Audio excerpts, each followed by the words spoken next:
जब संयुक्त मोर्चा में डिस्कशन नहीं हुआ ऐसा कुछ, तो फिर राकेश टिकैत ऐसा क्यों बोल रहे हैं? और अगर उन्होंने ऐसा कहा है तो फिर बहुत ही गलत कहा है। जो संयुक्त मोर्चे की मीटिंग में कोई ये पास नहीं हुआ और ना हम 2 अक्टूबर तक का समय देने वाले हैं। अगर देश को बचाने वालों को ये आंदोलनजीवी कहते हैं तो फिर हमें आंदोलनजीवी होने पर गर्व है।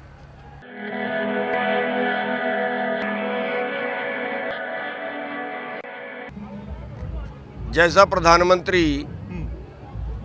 झूठ में अगर मुकाबला करें, आज तक ना तो इतना झूठ बोलने वाला मिला है देश को और ना मिलने की संभावना है। अच्छा। जो हर बात पे देश को गुमराह करते हैं। प्रधानमंत्री जो होता है, राजा जो होता है, वो परमात्मा के बाद जनता का रखवाला राजा होता है। और जब जनता का रखवाला ही जनता को गुमराह करे इस तरह से कि एक कॉल की दूरी है, वो कहे जनता के पक्ष में है, किसानों के पक्ष में है, और किसी ने मांगा तो है उनसे है नहीं, विरोध कर रहे हैं। जो विरोध कर रहे हैं उनको कहता है पाकिस्तान से डरी है, उनको कहता है ये खालिस्तानी है, उनको आपस में लड़वाने की कोशिश करते हैं, उन पे हमले करवाते हैं बीजेपी के गुंडों से। तो ये जो सारे तरीके जो अपना रहे हैं, ये राजा का राजधर्म से राजधर्म नहीं होता, ये राजहट होता है। और राजहट जो होता है वो खुदा और खुदी के बैर जैसा होता है। लोकसभा में जब बोल रहे थे मोदी साहब, तो ऐसा लग रहा था कि 2.5 महीने के आंदोलन को अभी वो सीरियस नहीं ले रहे हैं।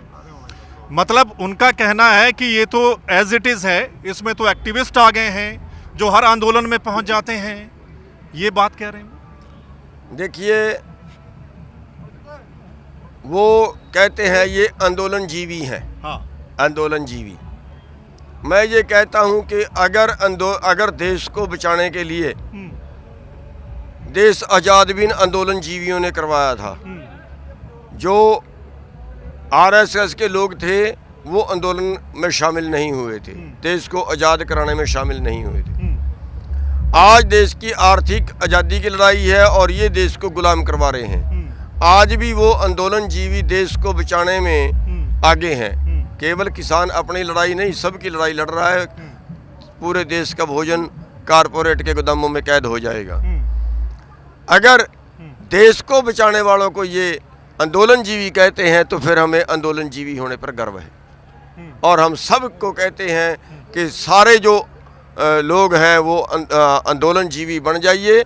और जब ये लोग, ये बीजेपी के लोग जब गांवों में वोट मांगने आए तो इनको वहाँ पे बताएं कि आंदोलनजीवी कौन होते हैं और उनका फिर क्या धर्म होता है। आपके नेता हैं राकेश टिकैत, वो तो 2 अक्टूबर तक का समय दे रहे हैं सरकार को कि 2 अक्टूबर तक का समय है। मतलब ये 8 महीने का समय क्यों दिया जा रहा है? क्या आपको लगता नहीं कि इतने में बात नहीं बनेगी या मसला उससे पहले हल नहीं हो सकता? देखिए, कोई समय नहीं दिया गया, ये उनकी अपनी सोच हो सकती है। संयुक्त मोर्चे का कोई फैसला नहीं है। और अगर उन्होंने ऐसा कहा है तो फिर बहुत ही गलत कहा है। जो संयुक्त मोर्चे की मीटिंग में कोई ये पास नहीं हुआ और ना हम 2 अक्टूबर तक का समय देने वाले हैं। संयुक्त मोर्चा की बात ही मानी जाती है, वो ही आगे मीडिया में जाती है। तो फिर जब संयुक्त मोर्चा में डिस्कशन नहीं हुआ ऐसा कुछ, तो फिर राकेश टिकैत ऐसा क्यों बोल रहे हैं? तो उनका अपना मसला हो सकता है उन्होंने कोई मजाक में कहा हो या क्या है, मेरे को समझ नहीं आती बात की। लेकिन संयुक्त मोर्चा में ऐसा कोई फैसला नहीं हुआ। चुडूनी साहब, अब चर्चा होने लगी है, लोग भी बोलने लगे हैं कि कहीं ना कहीं आंदोलन थोड़ा सा पीछे बैकफुट पे जा रहा है और जो किसान नेता हैं उन पर फोकस ज़्यादा है। राकेश टिकैत पूरे हरियाणा में महापंचायत कर रहे हैं, आप भी कर रहे हैं, राजेवाल साहब भी लगे हुए हैं। मतलब सभी सेनापति अब दिल्ली से बाहर तकरीबन जा रहे हैं। तो लोग कहते हैं कहीं ऐसा तो नहीं कि आंदोलन पर फोकस कम हो गया है, बॉर्डर पर फोकस कम हो गया है और नेताओं पर फोकस ज़्यादा हो गया है? नहीं, बॉर्डर पे फोकस कम नहीं हुआ है। बॉर्डर पे तो फोकस वैसे का वैसे ही है। लेकिन जो लोग बहुत लंबे से, अब मैं यहाँ आया हूँ, जिस दिन का यहाँ पे धरना शुरू हुआ है उस दिन का एक बार भी आके इन लोगों को धन्यवाद नहीं कर पाया। मेरा धर्म बनता है इनका धन्यवाद करना।